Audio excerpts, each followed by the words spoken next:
بسم اللہ الرحمن الرحیم۔ السلام علیکم۔ مکتب غامدی کی ایک اور نشست میں خوش آمدید۔ سلسلہ گفتگو 23 اعتراضات کی سیریز میں جاری ہے اور آج اس سلسلے کی قسط نمبر 168 ہم شروع کرنے جا رہے ہیں۔ حدیث کیا ہے؟ یہ موضوع زیر بحث ہے۔ جیسا کہ آپ کے علم میں ہے، موضوع کے پایہ تکمیل تک پہنچنے کے بعد ہم وہ توضیحی نوعیت کے اعتراضات، اشکالات، تنقیدی سوالات، اسی طرح سے جو کچھ غامدی صاحب نے بات بیان کی ہے اس کے اوپر کوئی چیز اٹھتی ہے آپ کی خدمت میں پیش کر رہے ہیں۔ ہم سب اسی سلسلے کو آج شروع کرنا ہوں۔ یہ بتائیے گا، ایک روایت عام طور پہ پیش کی جاتی ہے کہ رسول اللہ صلی اللہ علیہ وسلم نے ایک موقع پر یہ فرمایا کہ تم دیکھو گے عنقریب کچھ لوگ تکیہ لگائے بیٹھے ہوں گے اور ان تک جب میرا کوئی حکم پہنچایا جائے گا تو وہ یہ کہیں گے کہ ہم تو صرف کتاب اللہ کے اندر جو کچھ موجود ہے اس کو مانتے ہیں۔ خلاصہ یہ ہے روایت کا کہ رسول اللہ صلی اللہ علیہ وسلم نے فرمایا کہ ان تک یہ بات پہنچا دینا کہ جس طریقے سے قرآن ہے اسی کے مثل میری یہ ہدایات بھی ہیں، میرا یہ حکم بھی ہے، میری یہ واعظ بھی ہے، میرا یہ امر بھی ہے، میری یہ نہیں بھی ہے۔ کہا جاتا ہے علماء کی جانب سے کہ اس روایت میں خود رسول اللہ صلی اللہ علیہ وسلم نے حدیث کو قرآن کے مثل قرار دے دیا ہے، گویا قرآن و حدیث بالکل ایک ہی درجے کی چیز ہے۔ کیا فرماتے ہیں اس پر آپ؟ میرے نزدیک یہ بات بالکل درست ہے۔ رسالت آپ صلی اللہ علیہ وسلم نے ایک بڑی حقیقت کی طرف توجہ دلائی ہے اور یہ خود قرآن پر مبنی ہے۔ قرآن مجید نے جگہ جگہ یہ وضاحت کی ہے کہ اللہ تعالیٰ کی طرف سے جب کسی شخصیت کا انتخاب کر لیا جاتا ہے کہ وہ اسے پیغمبری کے منصب پر فائز کرے گا تو دو چیزیں اس کو حاصل ہو جاتی ہیں۔ ایک وہ وحی جو آسمان سے آتی ہے، جبریل امین لے کر آتے ہیں، وہ بعض اوقات وحی ہی رہتی ہے، بعض موقعوں پر وہ اللہ کی کتاب کی صورت میں آ جاتی ہے۔ رسالت مآب صلی اللہ علیہ وسلم پر وحی نازل ہونا شروع ہوئی، پیغمبر کی حیثیت سے آپ کو ہدایات دی گئیں اور پھر وہ کتاب بھی دی گئی جس کو ہم اب قرآن کے نام سے جانتے ہیں۔ دوسری چیز علم و حکم ہے، اس کو بھی قرآن نے بیان کر دیا ہے۔ یعنی پیغمبر کی کوئی پہلے سے تعلیم نہیں ہوئی ہوتی، اس نے صحیح و خطا سے کچھ چیزوں کو حاصل نہیں کیا ہوتا۔ جس طرح ہم کسی چیز کا علم حاصل کرتے ہیں وہ اس طرح عالم نہیں بنا ہوتا، لیکن جب اس کو پیغمبری کے منصب پر فائز کر دیا جاتا ہے تو پھر اس کو وہ صلاحیت بھی اللہ تعالیٰ کی طرف سے عطا ہو جاتی ہے۔ یہ بھی اسی طرح محبت ربانی ہے جس طرح وہی محبت ربانی ہے۔ اس میں بھی اللہ تعالیٰ ہی عنایت فرماتے ہیں جس طرح اس میں فرماتے ہیں۔ فرق صرف یہ ہوتا ہے کہ وہاں تو باقاعدہ طور پر کوئی کلام یا بات اللہ تعالیٰ کی طرف سے بھیجی جاتی ہے، وہ الفاظ کی صورت میں بھی ہو سکتی ہے، وہ دل میں ڈال دی جاتی ہے۔ اس میں ایک صلاحیت اللہ تعالیٰ ودیت فرما دیتے ہیں، جیسے بہت سے انسانوں کو بعض صلاحیتیں اس نے دی ہیں۔ اس کا نتیجہ یہ نکلتا ہے کہ ایک طرف پیغمبر اللہ کا دیا ہوا دین پہنچاتا ہے، دوسری جانب وہ دین کے سب سے بڑے اور سب سے پہلے عالم کی حیثیت سے دین کی شرح و وضاحت بھی کرتا ہے۔ دین کی یہ شرح و وضاحت قرآن مجید سے بہت زیادہ ہوتی ہے، اس وقت بھی بہت زیادہ ہوتی ہے۔ یعنی قرآن مجید تو 500-600 صفحے کی کتاب ہے، لیکن میرے ہی جلیل القدر استاد کی تفسیر دیکھ لیں تو وہ 9 جلدوں میں ہے، میری تفسیر دیکھ لیں تو وہ بھی 5 جلدوں میں ہے۔ تو قرآن مجید میں جو باتیں بیان کی گئی ہیں، جب ان کی شرح و وضاحت میں کوئی علم وجود میں آئے گا تو وہ قرآن سے بہت زیادہ ہو جائے گا۔ تو اس وجہ سے یہاں یہ مراد نہیں ہے کہ کوئی چیز مرتبے میں یا حیثیت میں برابر یا زیادہ بیان کی جا رہی ہے۔ یہ بتایا جا رہا ہے کہ اللہ کی کتاب جب تم پڑھو گے تو اللہ کی کتاب تو ہدایت دے دے گی تمہیں، لیکن اس ہدایت کی تفصیلات جو پیغمبر کی طرف سے اس کے علم کے نتیجے میں تم تک پہنچیں گی وہ اس سے بہت زیادہ ہو سکتی ہیں۔ میں اس کی 2 مثالیں دے دیتا ہوں، اس سے آپ سمجھ سکتے ہیں۔ قرآن مجید نے یہ بات ایک جملے میں بیان کی کہ لا تاکلوا اموالکم بینکم بالباطل۔ ٹھیک، جو طریقے حق نہیں ہیں، صحیح نہیں ہیں، جن سے انسان کا اخلاقی وجود اباہ کرتا ہے، ان طریقوں سے کسی کا مال تم نہیں لوگے۔ یہ ہم جانتے ہیں کہ ہمارے دین میں جان، مال اور آبرو کو حرمت عطا ہوئی ہے۔ تو کسی کا مال بھی کسی غلط طریقے سے نہیں لیا جا سکتا، چوری کر کے، جھوٹ بول کر، دھوکہ دے کے۔ اب چوری کر کے، دھوکہ دے کر، جھوٹ بول کے گنتے چلے جائیے، اس کی قسموں کا اطلاق پیغمبر کریں گے، علماء بھی کرتے ہیں۔ اتنی بڑی فہرست بن جاتی ہے کہ یہ ایک جملہ ہے، اس کے مقابل میں اس پر ابواب کے ابواب لکھے جا سکتے ہیں۔ ٹھیک، میری کتاب میزان میں دیکھیں، قانون معیشت میں اس کے تحت میں نے وہ روایات نقل کی ہیں جن میں رسالت مآب صلی اللہ علیہ وسلم نے اپنے زمانے کے لحاظ سے یہ بتایا ہے کہ وہ کون سی صورتیں ہیں جو معیشت میں باطل پر مبنی ہے۔ ان میں سے ایک ایک کو گن کر بتا دیا ہے. اسی طرح یہ بتا دیا ہے کہ یہ کس اصول پر مبنی ہے، یہ بات بھی بتا دی ہے. تو یہ سب کچھ کیا ہے؟ یہ ظاہر ہے کہ لا تاکلوا اموالکم بینکم بالباطل کی ایک آیت کے مقابلے میں تو بہت کچھ ہے. ٹھیک. اور اس میں کوئی شک ہی نہیں ہے کہ جس طرح اللہ نے قرآن دیا ہے، یہ صلاحیت بھی اللہ ہی نے آپ کو دی ہے کہ وہ اطلاق کر کے آپ کو یہ بتائیں کہ یہ دین کا حکم ہے، یہ دیکھو تمہاری زندگی میں اس کا اطلاق فلاں چیز پر ہو رہا ہے، فلاں چیز پر ہو رہا ہے، فلاں چیز پر ہو رہا ہے. قرآن مجید نے دوسری مثال لیجئے، سورہ اعراف میں یہ بیان کیا ہے کہ اخلاق کی معاملات میں یہ 5 چیزیں حرام قرار دی گئی ہیں. ٹھیک. اس سے اوپر یہ بتایا ہے کہ کھانے پینے کی چیزوں میں طیبات حلال ہیں اور خبائث حرام ہیں. ان سب چیزوں کو بھی رسالت میں آپ صلی اللہ علیہ وسلم نے اسی طرح واضح کیا ہے. وہ 5 چیزیں ایک آیت میں بیان ہو گئی. انما حرم ربی الفواحش کہہ کے بیان کر دیا. اب فواحش میں کیا کیا چیزیں آتی ہیں، آگے حق تلفی کو بیان کیا، اس کے تحت کیا کیا چیزیں آتی ہیں. اسی طرح یہ بتایا ہے کہ جان مال آبرو کے خلاف زیادتی کو اللہ نے ممنوع کیا ہے، اس کے تحت کیا چیزیں آتی ہیں، شرک کے تحت کیا چیزیں آتی ہیں، اسی طرح بدعت کے تحت کیا چیزیں آتی ہیں. تو یہ جتنا علم ہے اس کو آپ گنتے چلے جائیے. رسالت پا آپ صلی اللہ علیہ وسلم جس طرح اللہ کے پیغمبر کی حیثیت سے اللہ کی کتاب پہنچا رہے تھے، اور اللہ کی کتاب جن چیزوں پر عمل کا حکم دے رہی ہے ان کی وضاحت کر رہے تھے، اسی طریقے سے ایک عالم کی حیثیت سے اطلاقات بھی بتا رہے تھے، اجتہادی اطلاقات بھی بتا رہے تھے، لسانی مضمرات بھی کھول رہے تھے، عقلی مضمرات بھی کھول رہے تھے. تو اس کی اگر فہرست آپ مرتب کریں تو مجلدات بن جائیں گی. ٹھیک. یہ بالکل صحیح بات فرمائی ہے. اب آپ یہ پوچھ سکتے ہیں کہ وہ سارا علم پھر کیا ہے اور کہاں ہے؟ تو یہی ہم بتا رہے ہیں کہ وہی علم ہے جس کو صحابہ کرام نے پھر آگے منتقل کیا. وہ ہمارے ہاں روایات کی صورت میں منتقل ہوا. وہ علم تفہیم و تبیین ہے، یعنی وہ دین میں جو باتیں بیان کر دی گئی ہیں، خواہ وہ قرآن میں ہے یا سنت میں ہے، ان کو اسی طرح واضح کر رہا ہے یا ان کی اسی طرح شرح کر رہا ہے یا ان کا اطلاق بتا رہا ہے جس طریقے سے ہمارے مفسرین بتا رہے ہیں، متکلمین بتا رہے ہیں، فقہا بتا رہے ہیں. اس کی ابتدا رسالت میں آپ صلی اللہ علیہ وسلم سے ہوئی ہے. تو یہ علم النبی ہے. لوگ اس کو الگ سے اس طرح سمجھ نہیں پائے، اس سے غلط فہمیاں پیدا ہوئی ہیں کہ بالکل صحیح بات ہے، درست فرمایا آپ نے. فی الواقع جو علم آپ سے منتقل ہوا ہے وہ اگر آپ اس کی ضخامت کے لحاظ سے دیکھیں تو وہ قرآن سے کہیں زیادہ ہے. ٹھیک، نقطہ بالکل واضح ہو گیا. اچھا ہم سے جب یہ کہا گیا کہ یہ قرآن کی مثل مجھے ایک چیز دی گئی ہے، یعنی یہ جو کچھ میں تمہیں ہدایت کر رہا ہوں یہ ہدایت کہیں الگ سے نہیں پڑی ہوئی، جو قرآن مجید میں موجود حکم ہیں، احکام ہیں، اوامر ہیں، نواہی ہیں، یہ انہی کی کلوریز ہیں، انہی کی شرح ہے، انہی کی فرع ہے، انہی کی تفہیم و تبیین ہے، اسی کی مثل ہے. گویا نتیجے کے اعتبار سے جو اللہ کی منشا قرآن میں تم سے مطلوب تھی وہی میں تم تک پہنچا رہا ہوں. یعنی منشا بھی اور بعض موقعوں کے اوپر اس کا اطلاق بھی. اطلاق میں تو فہرست بنتی چلی جاتی ہے. ٹھیک. یعنی کہا جائے گا کہ فواحش ممنوع ہے، تو فواحش تو میں بتاؤں گا پھر کہ کہاں کہاں اس کا اطلاق ہوتا ہے. حق تلفی ممنوع ہے تو ایک عالم بتائے گا آپ کو کہ فقہا بھی یہی کام کر رہے ہیں. تو یہ کوئی قرآن مجید سے باہر کا کام نہیں ہے، اسی کے امتثال امر میں ہو رہا ہے. رسالت میں آپ صلی اللہ علیہ وسلم نے ہمیں اللہ کی کتاب دی ہے، تو کیا اب اس کی تفسیر لکھنا ممنوع ہے؟ نہیں. لکھیں گے نا. جی ہاں. تو کیا وہ قرآن مجید سے کہیں زیادہ نہیں ہو جاتی؟ ابھی میں نے مثالیں دی ہیں آپ کو اس کی. وہاں جہاں یہ بات حضور نے بیان کی وہاں کیا ہوا ہے؟ یعنی جہاد کا حکم قرآن میں آ گیا ہے، اس سے متعلق آپ نے بعض ہدایات کی، تو لوگوں کو یہ تنبیہ کی کہ میرا کوئی حکم پہنچے تو وہ اصل میں قرآن کے احکام کا اطلاق ہوتا ہے. قرآن مجید نے جو ہدایت اصول میں دی ہوتی ہے میں اس کو فروع تک پہنچاتا ہوں. قرآن مجید نے جن معاملات کو اجتہادی بصیرت پر چھوڑ دیا ان میں اجتہاد کرتا ہوں.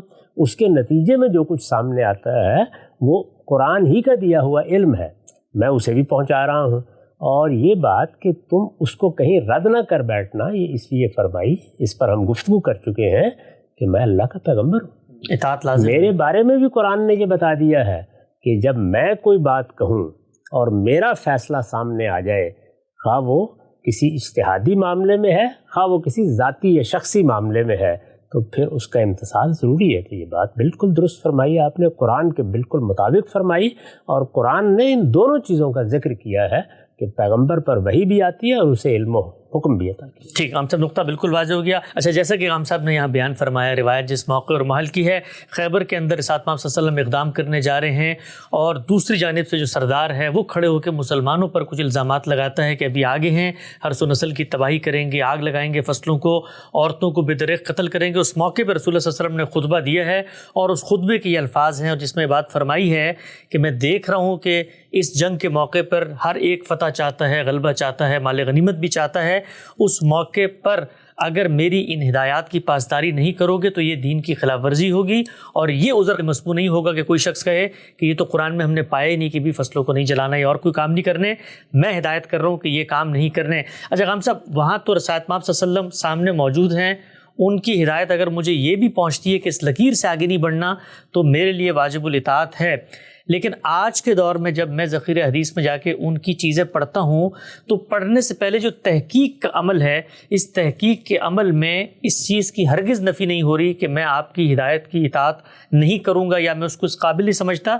یہ تو اس بات کی تحقیق ہو رہی ہے کہ یہ آپ کی ہدایت تھی بھی یا نہیں تھی۔ یہ واجب ہے، یعنی یہ تحقیق واجب ہے، اس لیے کہ رسالت محمد صلی اللہ علیہ وسلم اب ہمارے سامنے موجود نہیں ہے۔ ٹھیک، جب لوگ آپ کی کوئی بات پہنچائیں گے تو ہم اس کی تحقیق کریں گے، اس کی تحقیق کے اصول قائم کیے گئے ہیں، اور ہم نے اس ساری گفتگو میں 30-35 نشستوں میں کیا واضح کیا ہے؟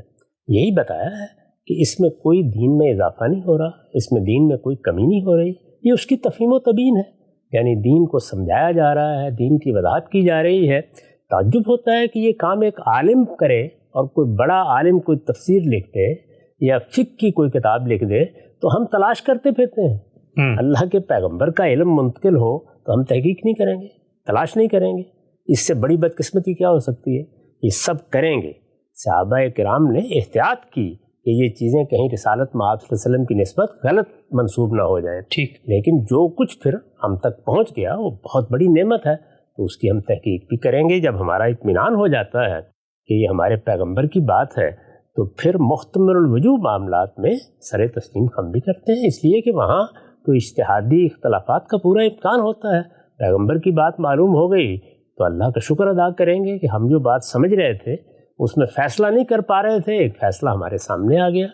وہ اطمینان جو ہمیں حاصل ہوا ہے وہ اطمینان ہی ہے جس پر ہمارے سارے علم کی بنیاد ہے۔ وہ دین کیا ہے؟ وہ قرآن و سنت ہے، وہ اجماع اور تواتر سے منتقل ہوا ہے۔ یہ رسالت محمد صلی اللہ علیہ وسلم کا علم ہے، یعنی جو دین کو سمجھانے کے لیے آپ نے باتیں کی ہیں اس سے جو علم وجود میں آیا ہے، جو فیصلے کیے ہیں اس سے جو علم وجود میں آیا ہے، کسی موقع پر کسی سوال کا جواب دیا اس سے جو علم وجود میں آیا ہے، وہ علم ہے جو منتقل ہو رہا ہے، وہ ایسے ہی منتقل ہونا تھا۔ وہ ہم تک اگر پہنچ گیا ہے تو ہم تحقیق بھی کریں گے، اور اگر کسی چیز پر اطمینان ہو جائے گا کہ یہ ہمارے پیغمبر کی بات ہے تو اس سے سر منہ انحراف بھی نہیں کریں گے۔ نقطہ بالکل واضح ہو گیا۔ اچھا خان صاحب، یہ جو بات یہاں فرمائی گئی ہے انہا لمثل القرآن او اکثر، اس کے بارے میں بعض لوگوں نے یہ بھی تعبیر کی ہے کہ یہاں پر رسالت محمد صلی اللہ علیہ وسلم کے ارشاد سے مراد سنت ہے، آپ کیا کہتے ہیں؟ میں نے پہلی واضح کر دیا کہ سنت تو قرآن مجید کا امتثال امر ہے۔ یہ بتایا تھا قرآن مجید نے کہ اس سے پہلے جو پیغمبر رہے ہیں ان کی ہدایت کی آپ کو پیروی کرنی ہے، اور یہ ہدایت رسالت محمد صلی اللہ علیہ وسلم کے ہاں دین ابراہیمی کی صورت میں موجود تھی۔ یہ ساری کی ساری سنت تو خود قرآن کے اس حکم کے تحت وہ جزو قرآن ہے، تو وہ کوئی الگ چیز نہیں ہے۔ یہ رسالت محمد صلی اللہ علیہ وسلم کا علم ہے جس کا ذکر ہو رہا ہے، اور جن لوگوں نے یہ کہا ہے کہ اس کا ظہور ہمارے یہاں حدیث کی صورت میں ہوا، انہوں نے بالکل درست کہا ہے، یہی چیز ہے۔ اور اس میں کوئی شبہ نہیں ہے کہ اس وقت بھی اگر آپ دیکھیں تو قرآن مجید تو ایک مختصر کتاب ہے، اس کے مقابل میں یہ بہت علم ہے جو ہم تک پہنچ گیا ہے۔ اب اس کی تنقیح کرنی ہے، اس کی تحقیق کرنی ہے، اس میں کوئی غلط چیز شامل ہو گئی ہے اس کو نکالنا ہے، یہ سب تو اصل میں علم کی دنیا کی چیزیں وہ ہوتی رہتی ہیں۔ نقطہ بالکل واضح ہو گیا۔ آگے بڑھاتے ہیں سلسلے کو۔ ایک اور روایت میرے سامنے ہے جس سے کچھ تنقیدی اضطراب پیدا کیا جاتا ہے۔ حضرت ابو ہریرہ اور زید بن خالد روایت کرتے ہیں کہ ہم لوگ رسول اللہ صلی اللہ علیہ وسلم کے پاس بیٹھے ہوئے تھے، کسی اسنا میں ایک شخص کھڑا ہوا، اس نے کہا کہ میں آپ کو اللہ کی قسم دے کر کہتا ہوں کہ آپ ہمارے درمیان کتاب اللہ سے فیصلہ کر دیجئے۔ پھر فریق ثانی کھڑا ہوا، وہ زیادہ سمجھدار تھا، اس نے بھی کہا کہ اقضی بکتاب اللہ، اور پھر فیصلہ طلب کیا۔ واقعہ یوں سنایا اس بندے نے فیصلہ کروانے کے لیے کہ میرا ایک لڑکا اس شخص کے ہاں مزدور تھا، اس نے اس کی بیوی سے زنا کیا، میں نے اس کی طرف سے 100 بکریاں اور ایک خادم بطور فدیہ عطا کیا۔ پھر میں نے اہل علم سے دریافت کیا تو انہوں نے مجھے بتایا کہ میرے لڑکے کو 100 کوڑے اور 1 سال کی جلاوطنی کی سزا دی جائے گی اور اس کی بیوی کو سنگسار کیا جائے گا۔ رسول اللہ صلی اللہ علیہ وسلم نے فرمایا، قسم ہے اس ذات کی جس کے قبضے میں میری جان ہے، میں ضرور تمہارا فیصلہ کتاب اللہ سے کروں گا۔ 100 بکریاں اور خادم تمہیں واپس کیا جائے اور تمہارے بیٹے کو 100 کوڑے مارے جائیں اور 1 سال کے لیے جلا وطن کر دیا جائے۔ صحیح بخاری کی یہ روایت ہے۔ رسول اللہ صلی اللہ علیہ وسلم نے فرمایا، ہم سب کہا جاتا ہے کتاب اللہ کے مطابق فیصلہ کر رہا ہوں، جبکہ کتاب اللہ میں زنا کی جو سزا بیان ہوئی وہ صرف 100 کوڑے تھی، آپ نے جلا وطنی بھی فرمائی۔ دونوں سزائیں کتاب اللہ میں بیان ہوئی ہیں، یعنی بدکاری کی سزا 100 کوڑے زیادہ سے زیادہ سورہ نور میں بیان ہوئی ہے۔ ہم وضاحت کر چکے ہیں کہ یہ انتہائی سزا ہے۔ اللہ تعالیٰ نے زنا کا جرم جب مجرد ہوتا ہے اس کی یہی سزا بیان کی ہے، اور اس کے بارے میں بھی یہ واضح ہونا چاہیے کہ یہ انتہائی سزا ہے، یعنی جب جرم آخری درجے میں ہو جائے گا اور مجرم اپنے حالات کے لحاظ سے کسی رعایت کا مستحق نہیں ہوگا تو یہی سزا دی جائے گی۔ ایک دوسرا جرم یہ بیان ہوا ہے کہ بعض لوگ اوباشی اختیار کر لیتے ہیں، جان کے معاملے میں، آبرو کے معاملے میں، مال کے معاملے میں۔ ان کی سزائیں سورہ مائدہ میں بیان ہوئی ہیں۔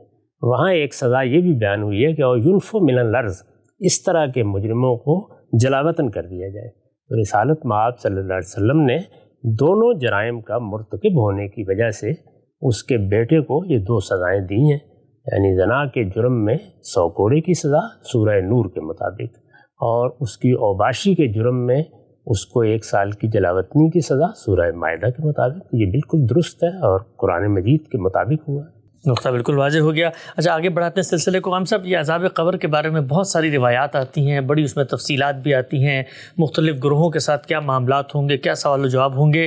کہا جاتا ہے کہ ان کے اندر جو کچھ بیان ہو رہا ہے قرآن مجید تو اس سے خالی ہے، گویا وہ جو پوری کی پوری بات ہے کہ قرآن ہی کی شرح و وضاحت، توضیح و تشریح ہوگی، تفہیم و تبیین ہوگی، جبکہ عذاب قبر کا جو پورا کا پورا کانسیپٹ ہے وہ تو آتی صرف حدیثوں میں ہے۔ وہ ساری بات بھی قرآن مجید میں بیان ہوئی ہے۔ قرآن نے یہ بتایا ہے کہ ہم جب دنیا سے رخصت ہوتے ہیں تو موت کے وقت کیا معاملات کیے جاتے ہیں، اس کی تفصیلات قرآن میں کئی جگہوں پر بیان ہوئی ہیں۔ صالحین سے فرشتے کس طرح گفتگو کرتے ہیں، وہ لوگ جو اللہ کی ہدایت کی خلاف ورزی کر کے کہیں پڑے رہے ان کے ساتھ کیا گفتگو ہوتی ہے، یہ سب گفتگویں کس شان سے ہوتی ہیں، کس طرح ہوتی ہیں، اس میں کیا سوال و جواب ہوتے ہیں، وہ قرآن مجید میں جگہ جگہ نقل ہوئے ہیں۔ اس کے بعد ظاہر ہے یہ سوال پیدا ہوتا ہے کہ موت واقع ہو گئی تو اب قیامت ہم نہیں جانتے کب آنی ہے، اس وقت تک کیا معاملہ ہوگا، اس کے بھی بنیادی اصول قرآن نے بیان کر دیے ہیں۔ یہ بتا دیا ہے کہ وہ لوگ جو اس درجے میں نیک و کار ہیں کہ کسی حساب کتابی کی ضرورت نہیں ہے، جیسے پیغمبروں کے زمانے میں جو لوگ السابقون کی حیثیت سے ایمان لے آتے ہیں، جن کو دنیا میں اللہ تعالیٰ بشارت بھی دیتے ہیں، صحابہ کرام کی جماعت کے ساتھ یہی معاملہ ہوا ہے۔ السابقون کو قرآن میں بشارت دی گئی، اسی طرح مہاجرین کو قرآن میں بشارت دی گئی، انصار کو قرآن میں بشارت دی گئی، بیعت رضوان کے صحابہ کو قرآن میں بشارت دی گئی۔ یہ وہ لوگ ہیں جن کے لیے گویا اللہ کا فیصلہ دنیا میں سامنے آ گیا۔ ٹھیک، تو ان لوگوں کے ساتھ پھر برزخ میں کیا ہوتا ہے، یعنی جن قبر میں ان کو ڈال دیا جاتا ہے تو کیا ہوتا ہے، وہ قرآن نے بیان کر دی ہے کہ اللہ تعالیٰ کی نعمتیں ان کو حاصل ہو جاتی ہیں، ایک طرح کی برزخی زندگی میں وہ جیتے ہیں، یہ نعمتیں صبح و شام ان کو ملتی ہیں، عند ربہم یرزقون۔ تو یہ دوسری بات بھی قرآن مجید نے بتا دی۔ اسی طرح یہ بھی واضح کر دیا کہ وہ لوگ جن پر پیغمبروں نے حجت تمام کی اور وہ سرکشی کے ساتھ ان کے مقابلے میں کھڑے ہو گئے، ان کے عذاب کا فیصلہ بھی اسی دنیا میں ہو جاتا ہے۔ ان پر دنیا میں عذاب آتا ہے، جیسے قوم عاد پر آیا، قوم سمود پر آیا، قوم شعیب پر آیا، ان کا یہ عذاب، یہ بات بھی قرآن مجید نے واضح کر دی کہ قبر میں بھی جاری رہتا ہے۔ چنانچہ فرعون اور آل فرعون کے بارے میں صراحت کے ساتھ بیان کر دیا کہ صبح و شام ان کا ٹھکانہ ان کو دکھایا جاتا ہے۔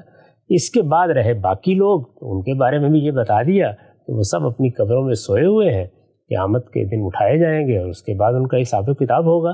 تو جو چیزیں بھی رسالت مآب صلی اللہ علیہ وسلم نے بیان فرمائی ہیں، انہی اصولوں کی روشنی میں فرمائی ہیں، ان کو انہی اصولوں کی روشنی میں سمجھنا بھی چاہیے اور قرآن مجید کے ان بیانات سے متعلق کر کے دیکھنا بھی چاہیے۔ عذاب قبر کی بات آپ نے واضح کی، آگے بڑھاتے ہیں سلسلہ گفتگو کو۔ اچھا، کچھ اور ایسی ہدایات ہیں جو ذخیرہ حدیث میں نقل ہوئی ہیں جن کے بارے میں کہا جاتا ہے کہ یہ تفہیم و تبیین یا اسوہ حسنہ کا بیان نہیں ہے، اس لیے کہ ان کی کوئی اصل قرآن مجید میں نظر نہیں آتی، جس طرح کہ غامدی صاحب فرماتے ہیں کہ خود قرآن کے اندر موجود اصل ہی کی شرح و وضاحت یہ تفہیم و تبیین ہوگی۔ ہم سب پہلی چیز میں آپ کے سامنے رکھتا ہوں، ساتھ آپ صلی اللہ علیہ وسلم کی نسبت سے روایت ہم پڑھتے ہیں اور فقہ میں اس کی بنیاد پر بڑی قانون سازی بھی کی جاتی ہے۔ البینۃ علی المدعی والیمین علی ما انکرا، کہا جاتا ہے کہ جو شخص دعویٰ کرے گا ثبوت اس کے ذمہ ہے، وہ پیش کرے گا، جو دوسرا آدمی ہے وہ تو بس قسم کھا لے۔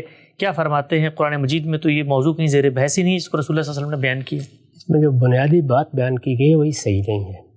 بنیادی بات یہ بیان کی ہے اور آپ نے اس کی وضاحت فرمائی ہے کہ رسالت میں آپ صلی اللہ علیہ وسلم صرف قرآن کی تفہیم و تبیین کریں گے۔ یہ میں نے کب کہا ہے؟ جب قرآن مجید میں کوئی بات ہوگی تو پھر تفہیم و تبیین کریں گے۔ اچھا، اگر کوئی بات قرآن میں نہیں ہے تو عام اخلاقی اصولوں کا اطلاق کریں گے، بہت اہم بات، عقلی اصولوں کا اطلاق کریں گے، اپنے زمانے کے عرف کو سامنے رکھ کے بہت سی ہدایات دیں گے۔ یہ سارا باب کھلا ہوا ہے۔ اس کو تو خود رسالت میں آپ صلی اللہ علیہ وسلم کی نسبت سے اس روایت میں بیان کیا گیا ہے کہ تم اللہ کی کتاب کو دیکھو گے، اگر وہاں کوئی چیز نہیں ملی تو میری سنت کو دیکھو گے، اگر وہاں کوئی چیز نہیں ملی تو پھر اپنی عقل سے کام لو گے۔ تو کیا عقل سے رسالت میں آپ صلی اللہ علیہ وسلم کام نہیں لیں گے؟ یعنی وہ سیدنا معاذ کو تو یہ ہدایت فرمائیں گے لیکن خود اپنے آپ کو معطل کر دیں گے۔ یہ دیکھیں گے کہ علم و عقل کے مسلمات میں اس مسئلے کا کوئی حل ہے، انسانی فطرت میں اس کے لیے کوئی ہدایت دی گئی ہے، عام اخلاقی اصولوں کا اس پر اطلاق کیا جا سکتا ہے۔ ایسی ہدایات تو ذخیرہ حدیث میں دسیوں کی تعداد میں موجود ہے۔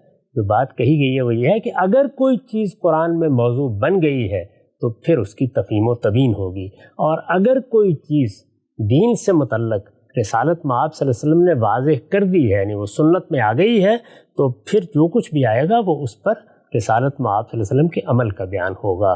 لیکن وہ چیزیں جن کا تعلق نہ قرآن سے ہے نہ سنت سے ہے، وہ عقل عام پر مبنی ہے یا وہ اپنے زمانے کے عرف پر مبنی ہے یا وہ علم و عقل کے مسلمات کی بنیاد پر کہی جاتی ہیں، وہ سب چیزیں رسالت میں آپ صلی اللہ علیہ وسلم بھی بیان فرماتے تھے۔